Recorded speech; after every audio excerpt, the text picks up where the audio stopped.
because the situation currently is that we are watching live a lot of lessons that we can learn in different dimensions. And some of them are definitely already useful to the Philippines and the Filipinos, and some of them will be useful, as things develop.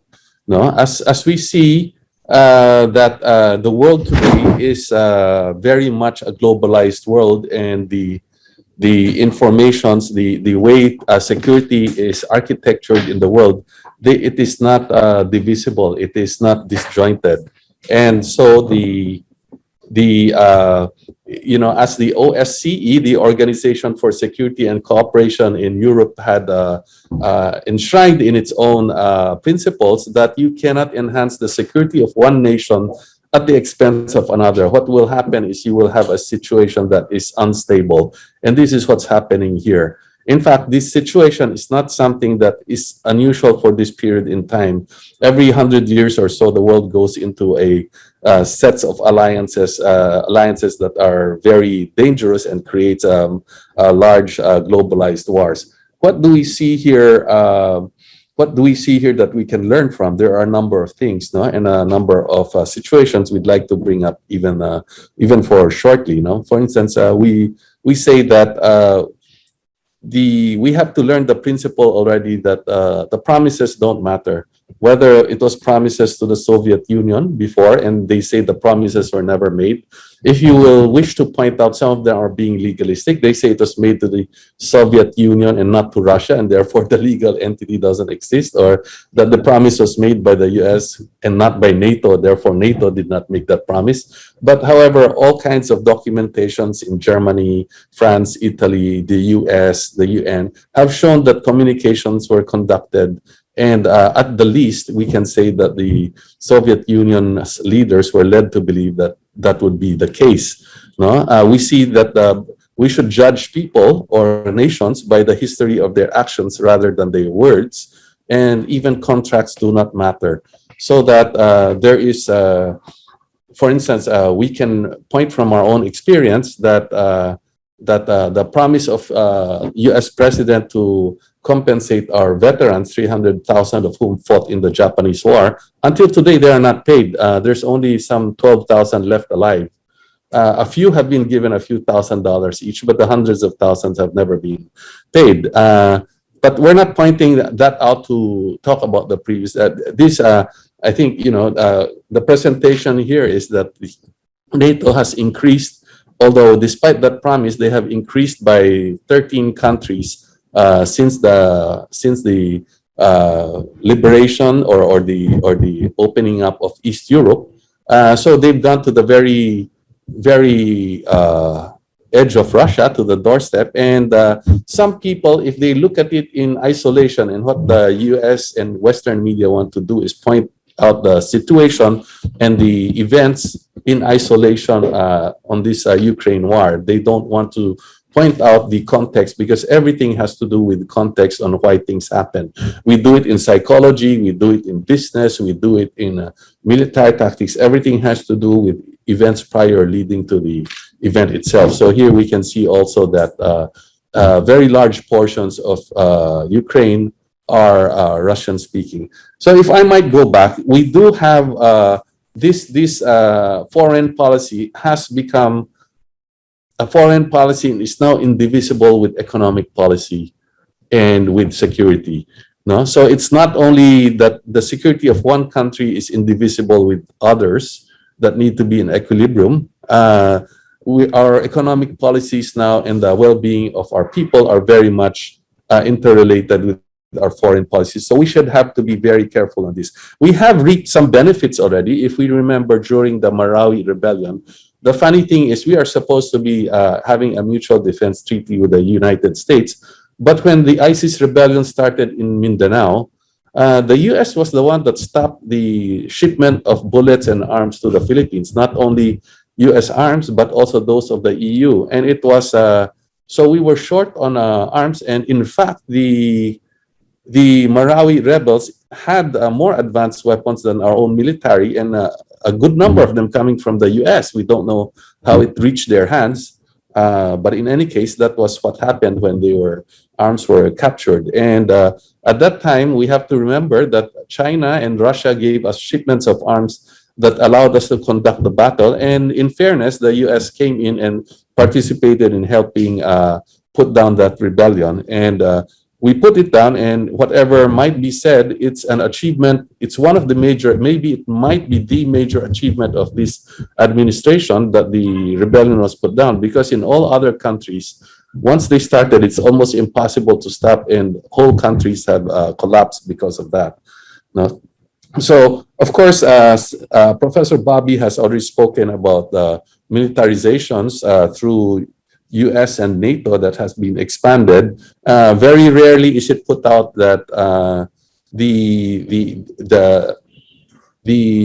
ethnically based policies have led to 15,000 deaths in East Ukraine. So, and that the Ukraine, we believe that most of the people are peace-loving and they just want to live their lives, but there are a number of militaries and militaries that are very influential here, which is what the Russia is talking about, the demilitarization.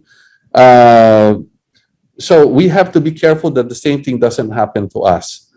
And very much an indicator of this is, I think the world was watching, and it's funny that in the negotiations of peace with Russia at that time in the EU, actually, it was the US and EU negotiating for Ukraine rather than Ukraine.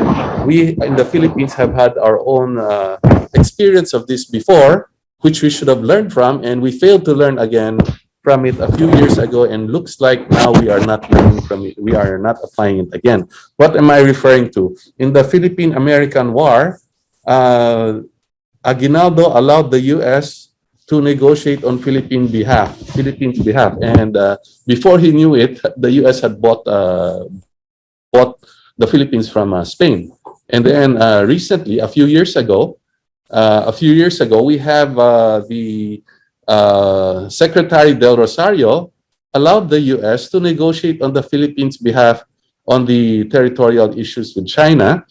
And the Philippines did not even have a presence in the negotiation, did not even put the terms out, and was not even consulted on the terms.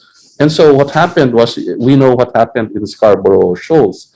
And currently, there are indications that we should be careful because we can see that recently, Ambassador Del Rosario, Ambassador Babes Romualdez, for some reason not being asked for by other countries, suddenly announced that the Philippines is willing to be used as a base of operations of the US. Why are we announcing? Who is asking us? Why are we announcing these things? Is that diplomacy? No. So we have to question ourselves. What we want is cooperation with everybody. We are not against the US or anybody, but we think we have to work together towards better world cooperations and peace. So we have to point out also, Trixie is one of the fact checkers that we should be watching carefully. I mean, we should be watching for actual news. No? And there are a lot of lessons here in terms of diplomacy that we can learn from this event that maybe we can talk about at some later point. In terms of diplomacy, in terms of calamity preparedness, in terms of finance, because the world now, there seems to be almost no limit in weaponization and in economic solutions to or mitigations of these things. Yes, good morning. Does the ambassador or anyone on the panel have any expectations or forecasts regarding the price of oil as this conflict drags on? Mr. Ambassador? Well, I can ask that the situation on the fuel market is very dynamic, and not due to this crisis only, maybe some consequences of this crisis, but also the consequences, from my point of view, are the unrealistic politics of the US and other Western countries. The prognostics are not so good.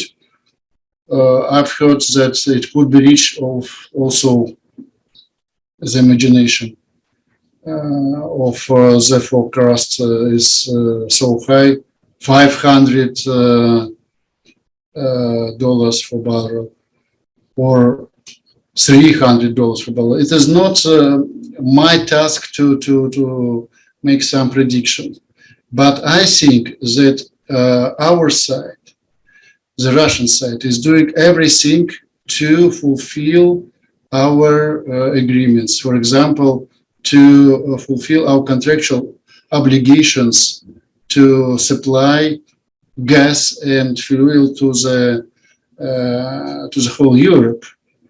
As I know, 100% of Ukraine pipeline is functioning, works as normal, as usual. That is a real confirmation that we are a reliable partner, especially in this critical situation and especially in this energy field. So I think we should continue to cooperate with our partners, and we should do our best to calm the situation in the fuel market. But it doesn't depend only from our side, from the Russian side. The cooperation should be mutual. So I think the prediction till now it's rather difficult. But in any way, we are ready to provide everything that it depends on the Russian side and to fulfill our contractual obligations. Thank you. I'll try. What I know is that the economic sanctions imposed on Russia have had no impact at all. Europe is in dire need of Russian oil by 40%.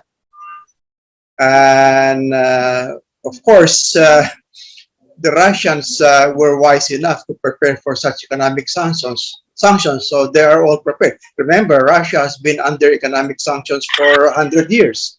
So they know these things. Now, with regard to the impact of such sanctions on fuel in the Philippines, I think George could answer that.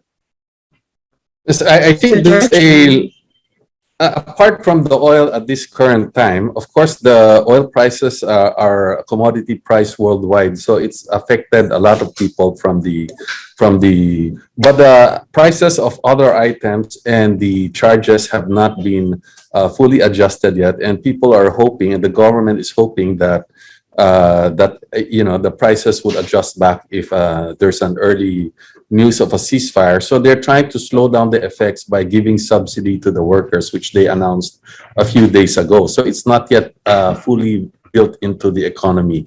The price inflations actually massively, whereas President Biden has been trying to say that it's caused by the war, but actually the worldwide increases in prices have gone 8% in the US, 7.9%, and a very large percent in the rest of the world in commodities and others, is caused by the recovery of the world from the pandemic, but very much also by the printing of a lot of money by the US that is not matched by production. Say they print and they have a budget that they want to approve. They already approved, I think, $1.8 trillion, and a total they're talking about $4 trillion, which is a massive, massive amount of money.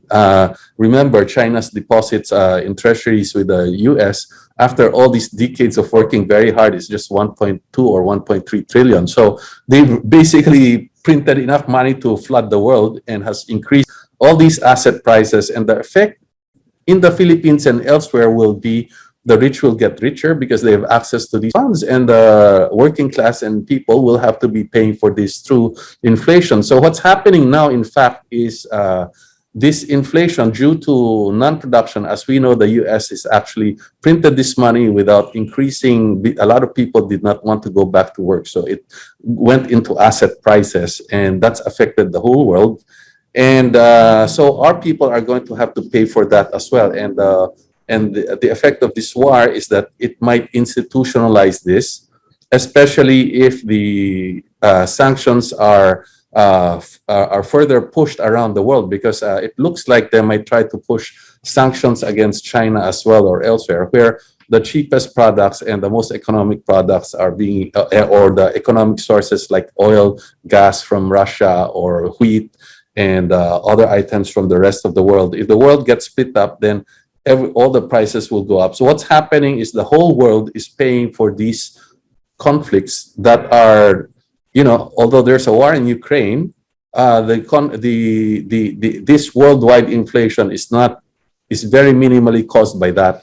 It's more caused by the sanctions of the US. So what we do have to do is to be able to balance our policies, including prepare for, as Russia has done, prepare at least on some basic productions here locally of spare parts, of materials, of maybe negotiating our oil. We should look at possibly buying oil from Russia or Iran, or because we don't have a fight with these countries. Why are we the ones paying the price for? Why are our people paying the price for these conflicts that are not really very difficult? They're very complex politically and socially, but fundamentally, it's not very difficult to say, give a written guarantee that will take the threat away from the different parties in the world.